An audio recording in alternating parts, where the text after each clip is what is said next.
जिस नजर से आप इस दुनिया को देखोगे, ये दुनिया बिल्कुल आपको वैसी ही दिखेगी। अरे मिलेगा भाई, इतना मिलेगा जितना आप सपने में भी नहीं सोच सकते। खिलाड़ी तो बनो, अपने फील्ड के पक्के खिलाड़ी तो बनो।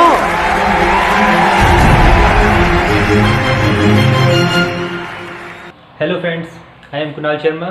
In today's lecture, we are going to discuss about the first chapter of 11th class, the living world.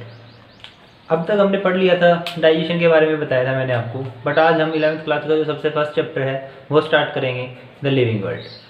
तो इसके लिए हमें सबसे पहले ये पता होना चाहिए कि लिविंग्स क्या होते हैं, तभी तो लिविंग का वर्ल्ड क्रिएट होगा। तो लिविंग के बारे में पता होना चाहिए कि लिविंग क्या होते हैं।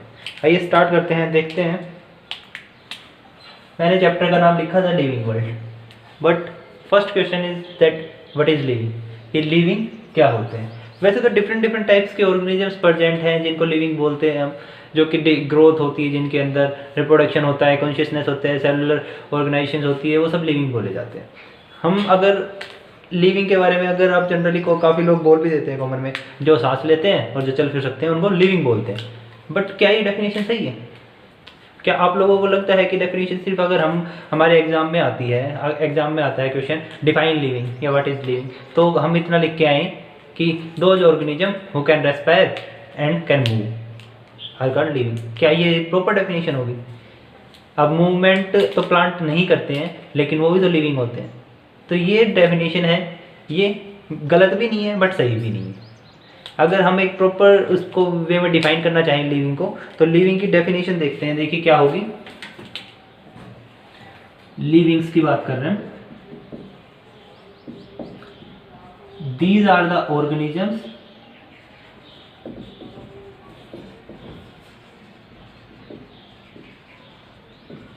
Who exhibits growth, consciousness,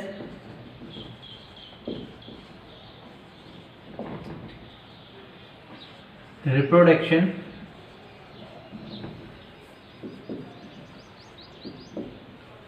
metabolism, cellular organization,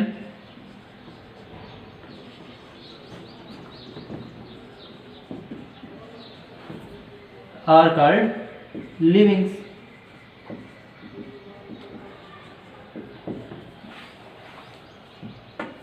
ये वो ऑर्गेनिज्म है, या ऑब्जेक्ट्स भी बोल सकते हैं हम यहाँ पे, ऑर्गेनिजम्स की जगह पे objects.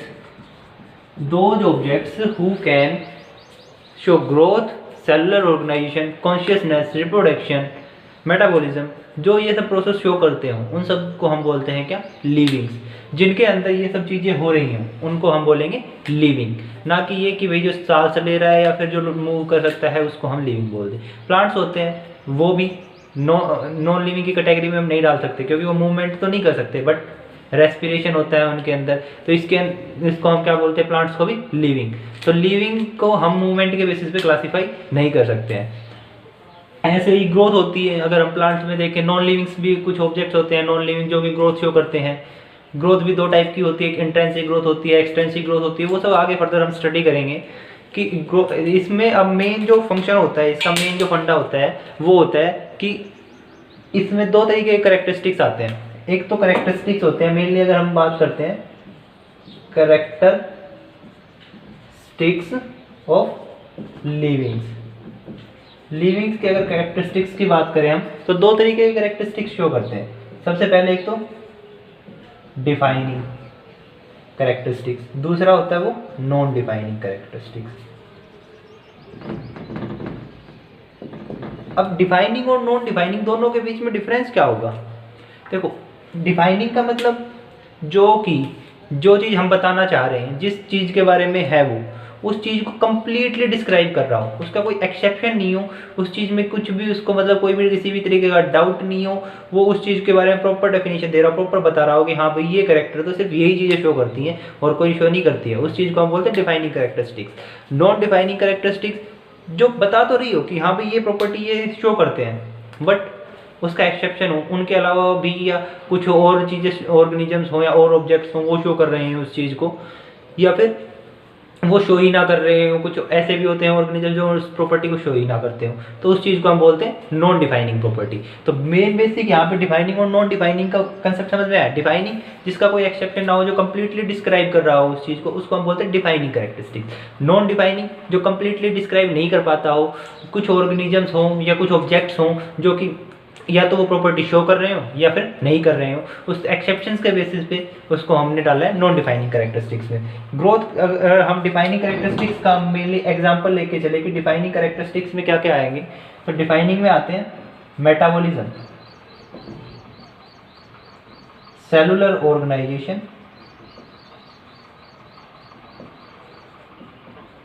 etc etc। Non defining में आता है एग्जाम्पल्स की अगर हम बात करें, ग्रोथ। नॉन डिफाइनिंग में हम स्टडी करेंगे ग्रोथ के बारे में, रिप्रोडक्शन के बारे में, एटसेट्रा। इन सब चीज़ों के बारे में हम स्टडी करेंगे इस चैप्टर में कि भाई ये क्या होते हैं, कैसे फंक्शन परफॉर्म करते हैं और कैसे नहीं करते हैं। ठीक है, इन सब चीज़ों के बारे में हम डिटेल में स्टडी करते हैं कि भाई डिफाइनिंग कैरेक्टरिस्टिक्स होते हैं एंड नॉन डिफाइनिंग। सबसे पहले हम नॉन डिफाइनिंग कैरेक्टरिस्टिक्स से स्टार्ट करते हैं कि भाई ग्रोथ होती है वो कैसे होती है, कौन कौन से लिविंग ऑर्गेनिजम्स होते हैं वो ग्रोथ शो करते हैं, या कोई नॉन लिविंग ऑर्गेनिज्म होता है वो भी ग्रोथ शो कर पाता है या नहीं कर पाता है। तो देखिए हम सबसे पहले बात कर रहे हैं यहाँ पे जो फर्स्ट कैरेक्टरिस्टिक्स है non defining, that is growth. Growth का मतलब क्या होगा कि अगर हम वही बता रहे हैं कोई भी ऑब्जेक्ट की ग्रोथ से समझ में आपको क्या आता है कि क्या मतलब डिस्क्राइब कर सकते हैं आपकी ग्रोथ होगी क्या। तो ग्रोथ का एक सिंपल सा एक फंडा होता है कि ग्रोथ दो वे में होगी, या तो मास में इंक्रीज हो रहा हो, मास या वेट लगा सकते हैं आप कि उसमें इंक्रीज हो रहा हो, या फिर नंबर में इंक्रीज हो रहा हो कि भाई जो एक नंबर था उससे 2 हो गए नंबर में, ऐसे इंक्रीज होता जा रहा हो। तो जो मास में इंक्रीज हो रहा हो, मास में जो ये चीज़ इंक्रीज होगी वो सरफेस पे होगी, तभी वो मास में इंक्रीज होगा। तो एक तो होती है एक्सट्रेंसिक ग्रोथ, एक होती है इंट्रेंसिक ग्रोथ। अगर ग्रोथ को हम डिफाइन करना चाहें मेनली तो it occurs by 2 veg.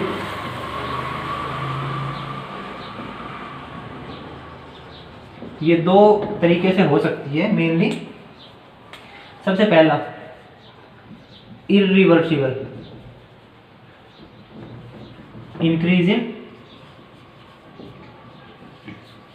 Mass, second point irreversible increase in number of objects, या फिर सेल्स भी बोल सकते हैं हम कि भाई नंबर ऑफ ऑब्जेक्ट्स या फिर सेल्स। ठीक है, उस चीज को हम बोलते हैं इंट्रेंसिक ग्रोथ। ये तो थी अगर हम ग्रोथ को डिफाइन करना चाहें तो इस वे में ग्रोथ को डिफाइन कर सकते हैं। अब ग्रोथ होती है वो मेनली 2 टाइप्स में डिवाइड की हुई है, एक तो होती है एक्सट्रेंसिक ग्रोथ और एक होती है इंट्रेंसिक ग्रोथ। एक्सट्रेंसिक जो सरफेस पे जो ग्रोथ होती हो उसको हम बोलते हैं एक्सट्रेंसिक ग्रोथ, और जो इनसाइड द बॉडी और जो बॉडी के अंदर ग्रोथ होती हो उसको हम बोलते हैं इंट्रेंसिक ग्रोथ। अब क्या हम बता सकते हैं कि ग्रोथ एक डिफाइनिंग फीचर होगा या नॉन डिफाइनिंग प्रॉपर्टी होगी या फिर कैरेक्टरिस्टिक होंगे? वो ग्रोथ एक डिफाइनिंग प्रॉपर्टी होती है नॉन डिफाइनिंग? हाँ, मैंने लिखा था अभी, उसके बेसिस पे आप बता सकते हो कि growth is a non defining property. But कैसे क्लासीफाई करोगे आप, कैसे डिस्क्राइब करोगे कि ग्रोथ नॉन डिफाइनिंग प्रॉपर्टी कैसे होती है? ग्रोथ जो मास में इंक्रीज हो, सेल नंबर में इंक्रीज, सारे लिविंग ऑर्गेनिज्म ही करते हैं या कोई नॉन लिविंग ऑर्गेनिज्म भी ऐसा होता है जो करता है? भी नॉन लिविंग ऑर्गेनिज्म कोई ग्रो कर रहा हो तो हाँ, इसका क्वेश्चन हाँ है कि इस क्वेश्चन का आंसर हाँ कि नॉन लिविंग ऑर्गेनिजम्स भी ग्रोथ शो करते हैं। बट उनकी जो ग्रोथ होती है वो कौन सी ग्रोथ होती है? एक्सट्रेंसिक। नॉन लिविंग ऑर्गेनिजम्स भी ग्रोथ शो करते हैं बट एक्सट्रेंसिक। कैसे? जैसे कि सपोज करो एक पहाड़ है, आंधी आती है, तूफान आता है, उसके ऊपर डस्ट जमती जाती है, चाहे कुछ मिलीमीटर नैनोमीटर में ही उसके अंदर ग्रो हो रही हो, बट ग्रोथ तो होती है उसके अंदर भी। तो extensive growth is a non defining property. But intrinsic growth, body के अंदर जो ग्रोथ होगी वो सेल के अंदर होगी या फिर बॉडी के कुछ भी लगा सकते हैं, बॉडी के अंदर ही इंटरनल ही ग्रो होंगे, टिश्यू के अंदर भी हो सकती है, वो सब चीज़ें ग्रो होंगी, उसको हम बोलते हैं इंट्रेंसिक ग्रोथ। और intrinsic growth is a defining property. तो यहाँ पे ये एक इंपॉर्टेंट पॉइंट भी है कि growth is a non defining property but intrinsic growth is a defining property. Intrinsic growth कैसी प्रॉपर्टी होगी? Defining property. क्यों होती है? क्योंकि इंट्रिंसिक ग्रोथ जो कि इनसाइड द बॉडी होती है वो सिर्फ लिविंग ऑर्गेनिजम्स के थ्रू ही शो की जाती है, ना कि नॉन लिविंग के ऊपर। ये होती है नॉन डिफाइनिंग प्रॉपर्टी, जो कि नॉन लिविंग्स भी शो कर देते हैं। इसकी वजह से इसको हम बोलते हैं extrinsic growth is a non defining property. ठीक, अब ग्रोथ की बात करते हैं। ग्रोथ क्यों होती है, कैसे होती है, किस वे में होती है? तो ग्रोथ होती है, एक रिजल्ट होता है। Growth is a result of difference between anabolism and catabolism. वो सब चीज़ें हम मेटाबॉलिज्म जब आपको कराएंगे, जो कि डिफाइनिंग प्रॉपर्टी है उसमें कराएंगे, तब समझ में आएगा आपको कि what is anabolism and what is catabolism. अभी इंट्रोडक्शन है कि भाई एनाबॉलिज्म होते हैं वो जितनी भी बिल्डिंग अप टाइप रिएक्शंस होती हैं या फिर जितनी भी फॉर्मेशंस होती हैं बॉडी के अंदर, वो सब एनाबॉलिज्म के अंदर आती हैं। और जितने भी break down, C for cut करना और सी फॉर कैटाबॉलिज्म, तो दोनों से हम समझ सकते हैं कि कट करना मतलब टूटेगा वो। तो ब्रेक डाउन टाइप की जितनी भी रिएक्शंस हो रही है वो सब हम किसमें स्टडी करेंगे? कैटाबॉलिज्म के अंदर। कैटाबॉलिज्म में मेनली क्या होता है कि एनर्जी रिलीज होती है, एनाबॉलिज्म में एनर्जी की रिक्वायरमेंट होती है। वो सब हम आगे मेटाबॉलिज्म में स्टडी करेंगे। ग्रोथ के अंदर हमें इतना ही पढ़ना था।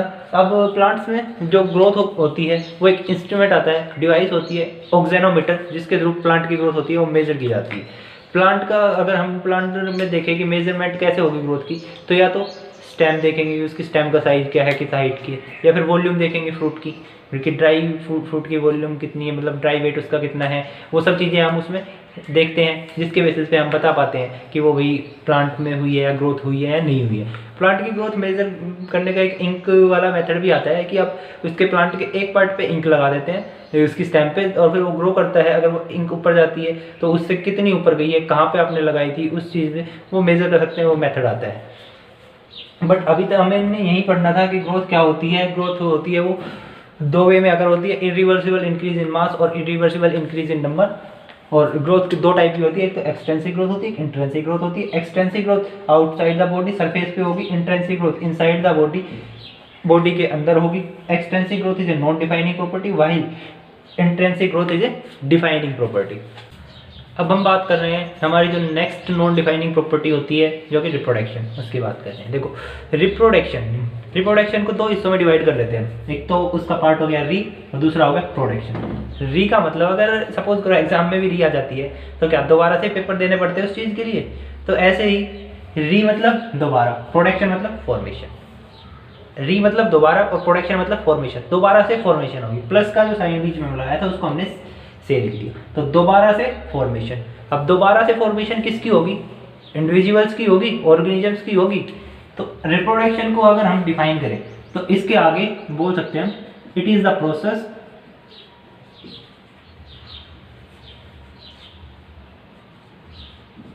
The process of formation of new individuals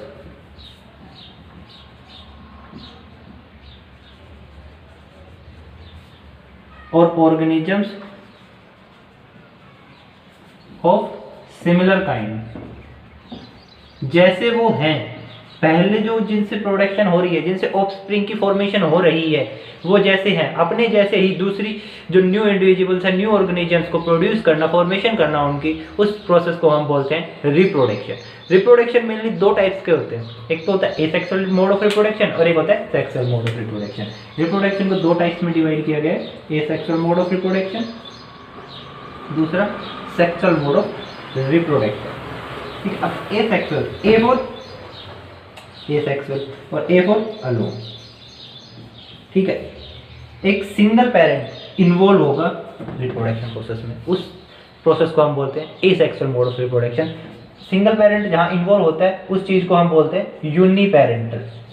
uniparental mode of reproduction. इसमें मियोसिस प्रोसेस होती है वो नहीं होती है, ना ही कोई किसी तरीके का गैमेटिक फ्यूजन होता है। जब गैमेट्स की फॉर्मेशन ही नहीं होगी तो गैमेट्स फ्यूज कहाँ से होंगे? जब एक सिंगल इंडिविजुअल होता है, सिंगल इंडिविजुअल होगा, उसके अंदर जब गैमेट्स की फॉर्मेशन ही नहीं हो पाएगी तो फिर फ्यूजन कहाँ से होगा गैमेट्स का? तो जब गैमेट्स का फ्यूजन नहीं हो रहा, जाइगोट की फॉर्मेशन नहीं हो रही, तो फिर क्या होगा? मियोसिस भी नहीं होगी। जब मियोसिस नहीं होगी तो फिर वो सेक्सुअल मोड ऑफ रिप्रोडक्शन से बिल्कुल डिफरेंट हो जाएगा और वेरिएशंस नहीं आएंगी। जब मियोसिस नहीं हो रही तो वेरिएशंस नहीं हो रही, जब वेरिएशंस नहीं आ रही तो सेम इंडिविजुअल फॉर्म होगा। जैसे पेरेंट होगा वैसे ही कैसी कौन होगा, ऑफस्प्रिंग। ऑफस्प्रिंग भी सेम वैसे ही होगी।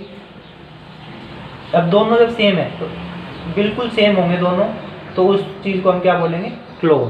क्लोन मतलब कॉपी। क्या है एसेक्सुअल मोड ऑफ रिप्रोडक्शन में कि एक तो ये यूनिपेरेंटल होता है, सिर्फ एक ही पेरेंट का इन्वॉल्वमेंट होता है। जब एक ही पेरेंट का इन्वॉल्वमेंट होता है तो उसमें गैमेट फॉर्म ही नहीं होंगे। जब गैमेट फॉर्म नहीं हो रहे तो गैमेट का फ्यूजन भी नहीं होगा। जब गैमेट है ही नहीं तो फ्यूज क्या करेगा, कुछ भी चीज़ फ्यूज नहीं करेगी। गैमेट का फ्यूजन नहीं हो रहा तो मियोसिस नहीं हो रही। मियोसिस नहीं होगी तो वेरिएशंस नहीं आएंगी। वेरिएशंस मतलब डिफरेंस, थोड़ा बहुत तो डिफरेंस आता ही है सेक्सुअल मोड ऑफ रिप्रोडक्शन में, क्योंकि दो पेरेंट्स इन्वॉल्व होते हैं उसमें।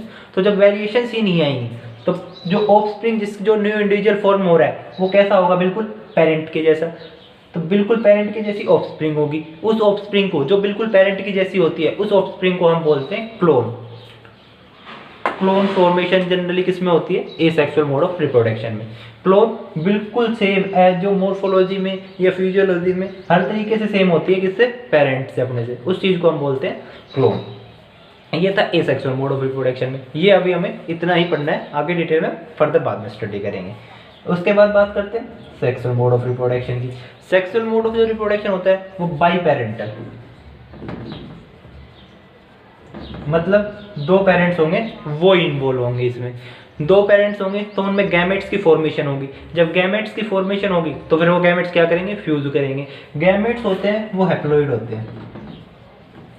गैमेट्स एन से रिप्रेजेंट करते हैं हम इनको, हैप्लॉइड होते हैं। दो गैमेट्स होंगे, दोनों फ्यूजन होगा इनके अंदर, जिसकी वजह से किस चीज़ की फॉर्मेशन होगी, जाइगोट की। Zygote 2n condition diploid condition में प्रेजेंट होता है। जाइगोट होता है डिप्लॉइड कंडीशन। इसको एन से रिप्रेजेंट किया गया हैप्लॉइड। हैप्लॉइड मतलब 23 नंबर ऑफ क्रोमोसोम्स होते हैं।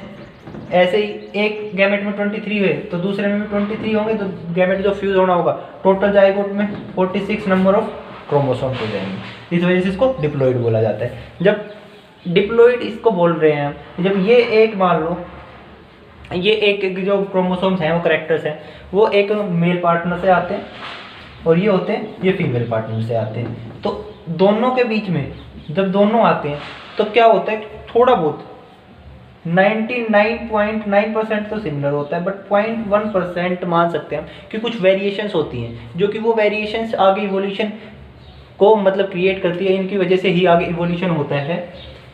भाई आज जो ऑफस्प्रिंग है वो आगे फिर मान लो अपना जब उसकी जो ऑफस्प्रिंग होंगी तो वो उसमें क्या होगा, कुछ वेरिएशंस होंगी, ज़्यादा नहीं 0.1%, ऐसे करके 0.1%, 1% हर जनरेशन टू जनरेशन वेरिएशन होंगी। और एक टाइम ऐसा आएगा, एंड टाइम्स पे हम मान सकते हैं कि जो सबसे लास्ट वाली जनरेशन होगी वो सबसे पहले वाली जनरेशन से बिल्कुल डिफरेंट होगी। तो ये हम बता रहे हैं कि कुछ मेल के करेक्ट जो गैमेट्स होते हैं, क्रोमोसोम्स होते हैं, उससे आते हैं। एक मेल का गैमेट फ्यूज करता है और एक फीमेल का गैमेट फ्यूज करता है, जिसकी वजह से एक डिप्लॉइड कंडीशन फॉर्मेशन होती है जिसको बोलते हैं जाइगोट। और जिसकी इनमें क्या होता है, वेरिएशंस होती हैं। तो जो ऑफस्प्रिंग जो फॉर्म हुई है वो डिफरेंट होगी थोड़ी सी पेरेंट से, ठीक है। क्यों, क्योंकि ये बाई पेरेंटल होता है। ये दोनों चीज़ें हमें इसमें पढ़नी थी। अब इसमें हमने ये मेनली ये बताना है कि ये प्रॉपर्टी है, ये डिफाइनिंग है या नॉन डिफाइनिंग प्रॉपर्टी है। तो मैंने जैसे कि मेंशन किया था कि reproduction is a non defining property, but इसको एक्सप्लेन कैसे करें कि भाई ये रिप्रोडक्शन होता है वो नॉन डिफाइनिंग प्रॉपर्टी होती है।